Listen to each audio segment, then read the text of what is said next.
Cuéntame una historia. Cuéntame una cosa. Abuela, cuéntame una historia. Cuéntame una historia con Mariano Velasco y Pedro Atienza.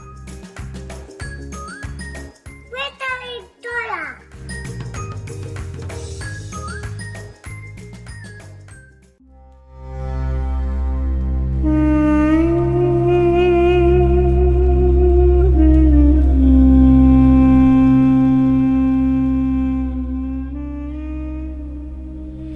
Mi querida Marta, hoy hace 6 días que nos atacaron por primera vez. Supongo que allí ya tendréis noticias de que estamos en guerra con los marroquíes. Pues esta es la verdad. No estamos frente a una insurrección de algunas cabilas hostiles, sino ante una situación de guerra contra militares del Ejército de Liberación. Aunque es muy posible que tergiversen este hecho y os lo estén presentando como una mera algarada protagonizada por algunos moros levantiscos. Pero te aseguro que esto no es así. Son partidas militarizadas, ordenadas y entrenadas por unos mandos experimentados que saben hacerse respetar.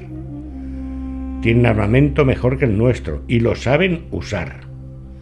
Además, mantienen una alta moral de combate, pues luchan por lo que consideran justa causa, liberar su territorio del yugo colonialista. Querida Marta, te iré contando cualquier novedad que aquí suceda. Te quiere, Venancio.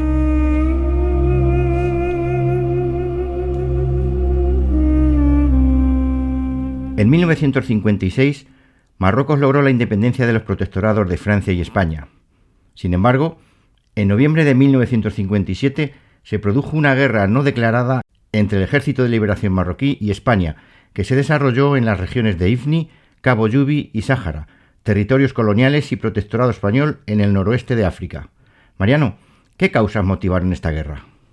España reconoció la independencia de Marruecos sobre una parte del protectorado español establecido junto al francés, concretamente el de la parte norte, pero no así en el de la parte sur, Cabo Yubi ni en Ifni, que consideraba territorios con estatus diferenciados del Tratado Hispano-Francés de 1912. Ante esta situación, el Istiqlal, partido independentista que había luchado contra Francia con el objetivo de obtener la independencia de Marruecos, se posicionó abiertamente contra el Estado español, al considerar que no habían cumplido los acuerdos de independencia del Estado marroquí firmados en Madrid. ¿Y qué pasó? Pues el 22 de noviembre de 1957, mientras Mohamed V se encontraba de visita oficial en los Estados Unidos, el Ejército de Liberación marroquí, el ELM, brazo armado del Istiqlal, ejecutó un ataque sobre el territorio de Ifni, ocupando la mayor parte de los puestos fronterizos y algunas localidades del interior. La guarnición española, con muchas dificultades, se vio obligada a replegarse a la capital, Sidi. Efectivamente, el regimiento se guarneció en el cuartel de tiradores de Ifni. Este cuartel era una mole situada frente a una enorme explanada con 2 torretas de guardia flanqueando el paso y un recinto amurallado de ventanas y almenas arabescas, todo muy del estilo rifeño. Y no había transcurrido mucho tiempo cuando grupos proclives a un levantamiento comenzaron a actuar en estos territorios contra la autoridad española. Sí, Pedro, esto es así. Como dices, se produjeron levantamientos, pero mientras tanto la vida cuartelera era aburrida y tediosa, tan solo rota cuando se recibía alguna noticia de escarceos con las bandas armadas del Ejército de Liberación marroquí. Sabido era que una importante parte del mismo se había negado a entregar las armas tras los acuerdos de independencia del reino marroquí, insistiendo en proseguir su lucha hasta la total liberación de los territorios marroquíes colonizados, el Ifni y el Sáhara español. Pero España consideraba estos 2 enclaves como territorios de soberanía nacional. Por tanto, estos grupos insurgentes se levantaron contra la autoridad española, aunque oficialmente actuaban por su cuenta. Pero en realidad tras ellos siempre estaba Rabat, aunque oficialmente el reino alauí lo desmintiera. ¿Y cómo se encontraron en esta amenaza a los soldados españoles? Aumentaron las agresiones individuales a soldados españoles en plazas y zocos, Hubo ametrallamientos de puestos fronterizos y aumentaron cada vez más las deserciones de centinelas de las compañías indígenas que se llevaban con ellos el armamento y la munición de dotación. De este modo, la vida en el cuartel de tiradores se endureció, incrementando exponencialmente los servicios de armas a los que tenían que someterse la dotación.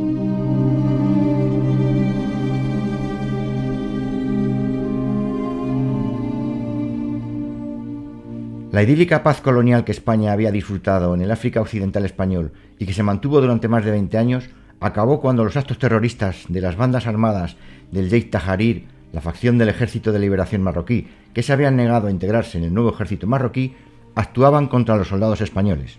La tradicional convivencia de la ciudad de Sidi Ifni cambió en poco tiempo, algo que los españoles peninsulares pudieron comprobar con solo salir a la calle. El rechazo de los nativos era palpable, les lanzaban toda clase de insultos, gestos amenazantes, en especial a los militares, a los que dedicaban el gesto de pasarse el dedo índice por la garganta indicando la intención de cortarles el cuello. Enseguida comenzaron a proliferar las algaradas, las huelgas, los altercados con las tropas e incluso se cometió algún asesinato.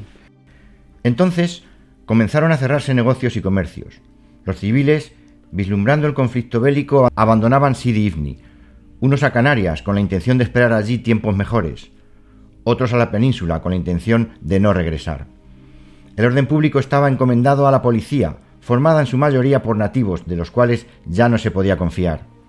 Y la población civil, asustada por estos actos violentos, pues comenzó a abandonar la ciudad también. Además, tras conocerse que en el oasis de Ubud un policía indígena había asesinado a un cabo español disparándole por la espalda, el gobernador ordenó la depuración de la policía y tiradores, expulsando de estos cuerpos a los miembros indígenas. Con ello, las tropas de guarnición de Ifni se redujeron a la mitad. La incertidumbre y la inseguridad se extendió como un sudario por toda la ciudad. Para los mandos del África Occidental español, Sidi Ifni no se consideraba el mayor inconveniente, sino que el verdadero problema se estaba dando en las localidades y puestos del interior, que además cada uno tuvo un destino diferente. Bifurne cayó el primer día. El zoco de Mesti estaba cercado y no tenía agua. La gente tampoco podía hacer pan y carecía de armas pesadas para mantener una resistencia en un largo periodo de tiempo. Pero la situación de mayor gravedad se vivía en el zoco de Telata de Isbuía, al sur del territorio. Estaba situado en el centro de un nudo importante de comunicaciones en una gran hondonada rodeado de montañas. ¿Por qué era tan importante esta localidad, Mariano? ¿Qué fue lo que pasó allí? Pues verás, Telata de Isbuía mantenía una importante guarnición, en total unos 130 hombres, casi la mitad de ellos indígenas. Tras el primer ataque a la posición se consiguió rechazar el asalto y asegurar el control y el orden de la población. Pero tuvieron varios heridos que necesitaban atención médica urgente o morirían. Así lo comunicaron a Sidi Ifni. Se preparó un rescate urgente con el envío de tropas al mando del teniente Antonio Ortiz de Zárate. Tenían que recorrer 30 kilómetros por un camino infernal. El 24 de noviembre de 1957, cuando ya tenían a la vista el fuerte de Telata, fue atacada con fuego de morteros. Anclados sobre el terreno y sin posibilidad de recibir ayuda desde Telata, se intentó abastecerles por aire hasta que llegaran refuerzos desde Sidi Ifni. Pero el viento y la necesidad de volar a suficiente altura para no ser alcanzados por los disparos de fusilería hicieron inútiles estos intentos. Al final, desde Sidi Ifni se envió a la sexta bandera de la Legión. Cuando consiguieron alcanzar la posición del teniente Ortiz de Zárate, el oficial, junto al soldado de transmisiones Joaquín Fandó, ya hacía varios días que estaban criando malvas para honor y gloria de la patria.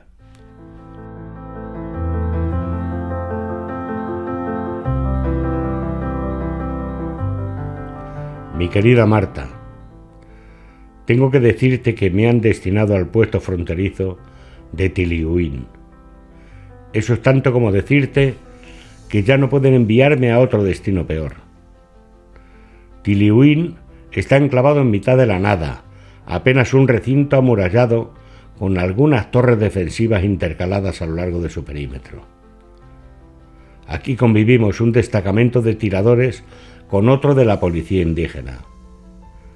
Los policías se encargan del control y desarme de los nómadas que entran en el territorio, mientras que a nosotros nos tocan las labores de vigilancia del recinto, además de complementar con patrullas nocturnas la imaginaria y el control de la frontera con el territorio marroquí.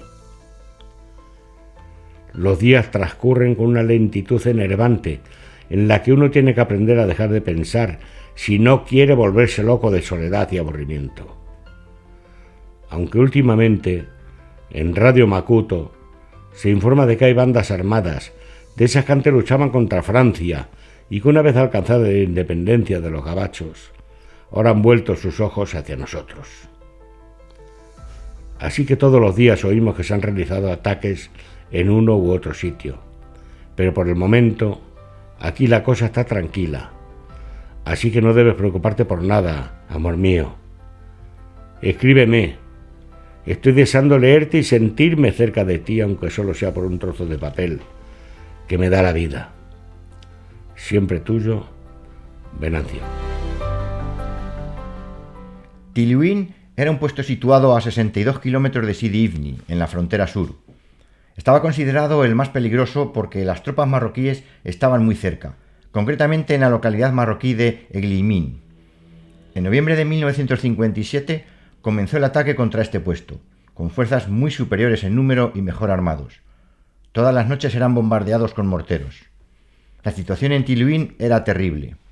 Faltaban alimentos para la guarnición y si no recibían pronto auxilio, les sería imposible mantener la posición. En la mañana del 26 de noviembre de 1957, en Sidi Ifni, el mando valoraba la situación. En general, los puestos más grandes mantenían la resistencia, de modo que la atención inmediata hubo que fijarla en aquellos más alejados. De los del norte no se tenía noticia alguna. De Tiliuín al sur se conocía lo apurado de su situación y que no podrían resistir si no recibían ayuda inmediata. Entonces, los mandos, para socorrerlos, planificaron la Operación Pañuelo. ¿En qué consistía esta operación militar? La gravedad obligó a que el cuartel general pensara en lanzar una ofensiva con las escasas fuerzas de que disponía. Fue cuando se diseñó la denominada Operación Pañuelo, cuya acción la desarrollaría la Sexta Bandera de la Legión, junto a una compañía de paracaidistas que avanzarían por tierra hasta liberar a la sección del teniente Ortiz de Zárate y el zoco de Telata de Isbuía. Después deberían de continuar su avance para liberar Tiliuín, regresando con todas las guarniciones a Sidi Ifni. Para garantizar la resistencia de Tiliuín hasta la llegada de la columna, la posición sería reforzada con un desembarco de tropas aerotransportadas formado por una compañía de paracaidistas. El resultado final de la operación fue un completo éxito, alcanzándose todos los objetivos y regresando a Sidi Ifni con las guarniciones liberadas, con sus heridos y con sus muertos. En Sidi Ifni se le recibió con la bandera media asta y los acordes del himno nacional español. Tras este triunfo agridulce, la situación de las guarniciones españolas no mejoró. Sí habían rescatado a muchos soldados, pero las hostilidades no habían acabado. Alcanzados los primeros objetivos militares señalados por el cuartel general de Ifni con el rescate de las guarniciones que habían resistido asediadas, quedaron concentradas las tropas en Sidi Ifni. ¿Y qué medidas tomaron los mandos? La estrategia militar consistió en rodear la capital de un cinturón defensivo que impidiera a los guerrilleros tomar la capital, minimizando a su vez el riesgo para las tropas españolas. Los primeros 3 meses de 1958 fueron de una dureza excepcional para los soldados destacados sobre los altos que circundaban Sidi Ifni. Allí permanecieron comidos por la miseria, mal alimentados, durmiendo en sus nidos defensivos, acurrucados bajo su manta y en un estado de tensión psicológica permanente, dado que aunque ya no se produjo ningún ataque directo, no faltaban los tiroteos para recordarles que los guerrilleros seguían allí. En resumen, una situación capaz de volver loco a cualquiera.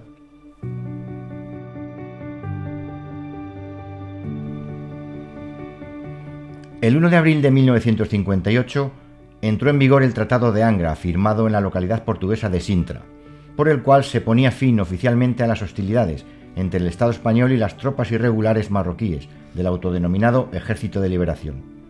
La paz de una guerra no declarada ni reconocida fue recogida en el tratado.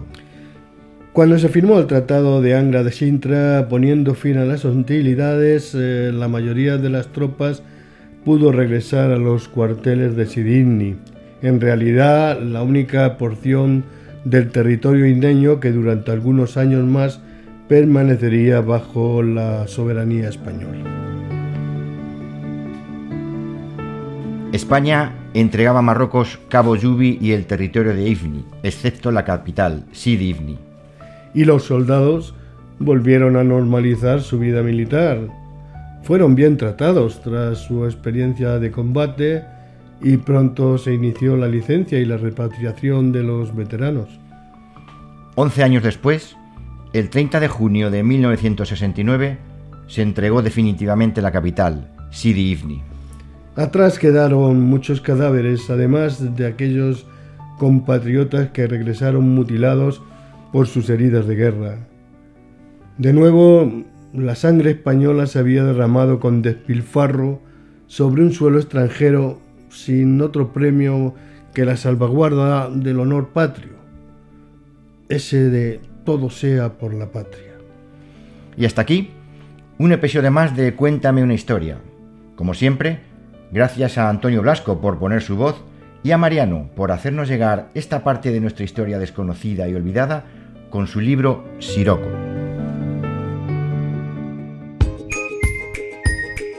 Cuéntame una historia.